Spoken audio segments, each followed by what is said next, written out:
Good day mga commander, welcome back po muli sa ating channel. Ayan. Today mga commander, nais ko lang ipaalam sa inyo mga commander na si Commander Badot at ang mga bata ay pupunta po ng Cebu mga commander, no? So, ang trip na to mga commander ay ibabahagi ko kung magkano yung mga pamasahe po, no? Sa Roro galing ng San Carlos papuntang Toledo at saka hanggang darating ng Cebu kung magkano yung magastos natin nga commander. Breakdown ko lang sa baba sa description below. So bago yan, nandito tayo ngayon sa sa San Carlos City Port mga commander, sa mga hindi pa nakauwi, no? Sa mga taga San Carlos na matagal na nakauwi, ito na po ngayon yung San Carlos City. Yung Danilo dati wala na yun. So ito light ferry po yung natin mga commander, sasakyan. Ayan, nakita nyo dyan, fast cut yan. So ibang din yan, babiyahe yan siya mamaya-maya po. So mauna ang light ferry at sunod na light ferry itong fast cut. So yun, sa light ferry meron din dyan mga truck kasi Roro to mga boss, roll on roll off. Sa baba nito may mga truck po dyan, no? Iba't ibang klaseng truck. May series din yung bus, no, na galing Bacolod, dito rin isasakay sa light ferry. Ganun din sa fast cut mga boss, pwede din dyan yung mga Roro din yan, pero medyo mabilis lang yan ng kunti. Tapos ito naman sa light ferry, ang pamasahe nito from San Carlos to Toledo is 220 po. 220 ang babayaran mo dito sa sa light ferry. Hindi to yung normal lang to, yung economy lang, hindi to hindi air condition. Kasi sa economy okay naman wala namang problema.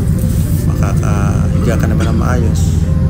So pag gusto mong aircon, meron ding aircon. Pwede kang mag-aircon, pero ako kasi pag magbabiyahe ako, ito lang.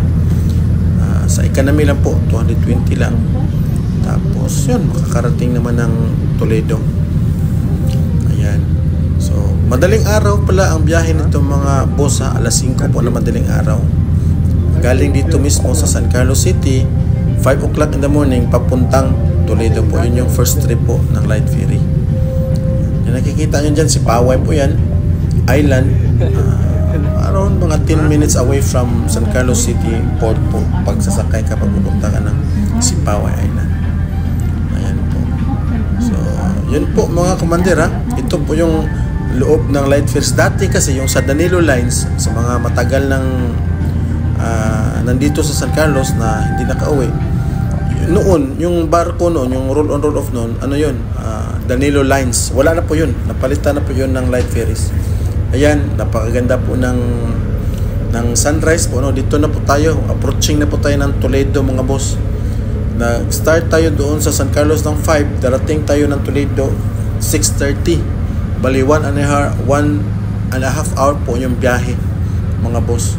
Itong light ferries, kung napansin nyo, may mga upuan siya, hindi pala upuan, higaan siya mga boss, yung parang mga double decker na higaan.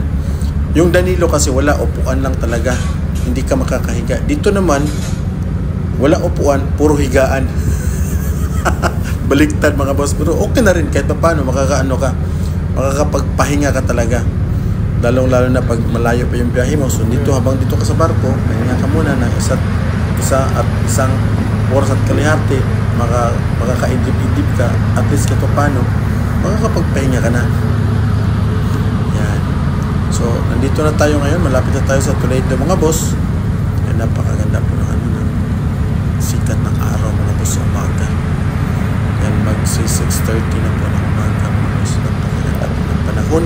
Napansin nyo naman po, napakaganda po ng tubig. Walang alo, wala, napakaganda. Sobrang malinaw po yung tubig mga boss. Napakaganda po. Na-enjoy po kami magbiyahe mga boss. Ayan, nakita nyo naman po ang tubig, napakaganda po talaga. Yan. Yan, dito na po tayo sa mga boss, sa Toledo. Then from Toledo mga boss, bali yung terminal dati na malapit dito lang sa Toledo Port, wala na po yun doon mga boss. Ilipat po nila, nandoon na po sa highway. ng Toledo. Wala na dito sa marina ng Toledo mga boss. Iwan ko kung nilipat nila kasi dati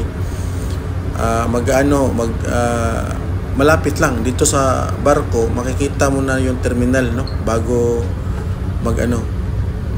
before mo dunggo sa Toledo, makita na nimong terminal mga boss. Karon dili na, musakay kag tricycle tapos 20 ang pamasahe mga commander. Paggawas na to dire, kung mo dunggo na ning barko dire sa Toledo Port, maglakaw ka, paggawas minimo mismo sa port, naa dito yung mga tricycle galinya, sakay mo dito, bayad kag 20 pesos, dalon ka sa terminal or sa terminal sa V-Hire mga boss. 20 pesos na, timan ninyo, 20 pesos lang imong bayaran per head sa tricycle na gikan sa terminal sa port ng Toledo paadto sa terminal. 20 pesos lang imong bayaran, na uban na kuan mga binuang kayo, so 20 pesos lang bayad nya kung wala kay dala, kung bag lang o kuan, pwede ra ka sa V-Hire, pero og imuhang dala mga dinagko kanang mga sako o nakaidalang mga bulky na butang, dili makarga sa V-Hire mga boss, not unless kung bayran nimo siya o sa katao para dito nimo ibutang sa imong lingkuranan. Mabutang dito sa likod sa backseat kanang van, kay gagmay ra kayo, nipis na ng mga bag ba, pero bagga gani para na malita nga dako, dili siya mas madala dito. Pero pwede naman sa bakon imong malita kung dili bugat. Kung nagikidaghan dala, bus na ka. By the way, kung mag-tricycle ka, no, gikan sa terminal sa Toledo paadto, terminal port sa Toledo paadto sa terminal, kay 20 pesos, no. Unya kung mag V-Hire ka, 150 na siya per head sa V-Hire, 150. Unya og mag-bus ka kay 19 siguro, 90 o 100, basta ana ra 19 siguro ang bus. So makatipid ka, pero dugay ito siya. Mag V-Hire lang ka kay diri man siya moagis, manipis nya, lapos ito sa tabunok. So 150 nya, dali ra po, kung dali ka mag V-Hire na ka, 150 ra gyud ang V-Hire. Yan mga boss, 150 ang V-Hire nya. Kanang V-Hire mostly ambot kay since nag-V-Hire ko, kaduhan ako nakabalik gikan San Carlos last month, nag-V-Hire sa ko, dirigid siya ang V-Hire, dirigid siya muhunong sa kuan sa may South Bus Terminal, katong luma sa unang South Bus Terminal ba dito ri gyapon. Kinamo ko uban ang ubang V-Hire daw mo diretso dito sa kuan sa SM Seaside, dito sila mo diretso. Pero in my case, kaduhan ako nagbalik last month, ibalik ko diri V-Hire gyapon akong isakyan, agi ra gyapon siya kuan, dito gyapon siya diretso sa South Bus Terminal mga boss. South Bus Terminal gyud siya ni diretso, so which is also kanang pabor na ko kay diri ra man ko dapat sa Talamban, o ganahan ko diri sa South Bus Terminal kay kabisado na akong area sa South Bus Terminal, dira nga area mura kabisado na ko karon mga boss. Yan, sakay may taxi, kuan na siya kanang van. Dala meron sa van na pakita na ko ninyo namin sa van karon. Padong mi ani sa Cebu mismo gikan sa Toledo di ay. Once again, ang bayaran nimo sa V-Hire from Toledo to Cebu is 150 ra per head, 150 per head.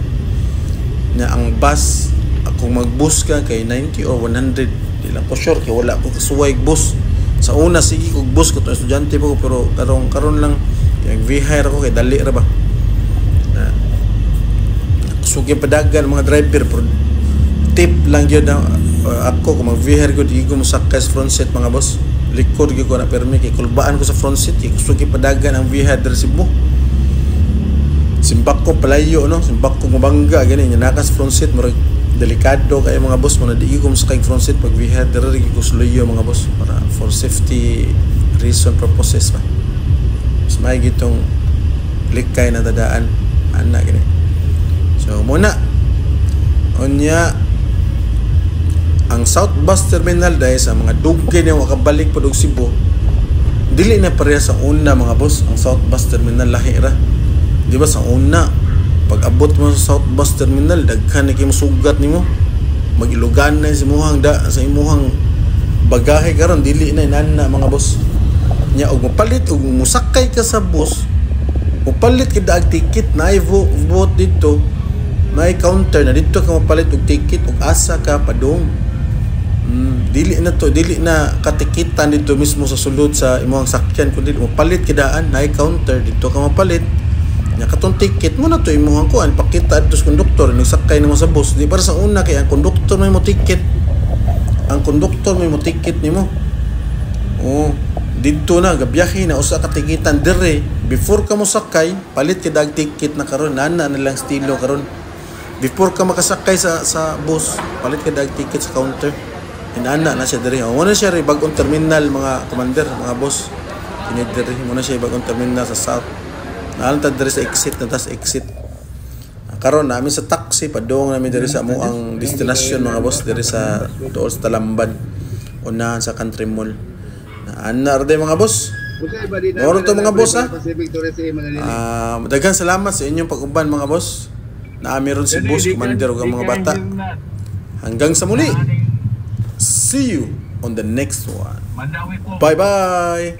3074. Nakatumbal na diha. Unsa ganina na app yung gamit ba? Mandawi po, di kahirnan 2000. Silo mo na gamit mo sa yes? Ay, press breaker ano, murag tuon na. Yeah, the app Jibs, you can download. Zillow. It's like radio. Yeah, radio, but it's on the app only, on the cell phone.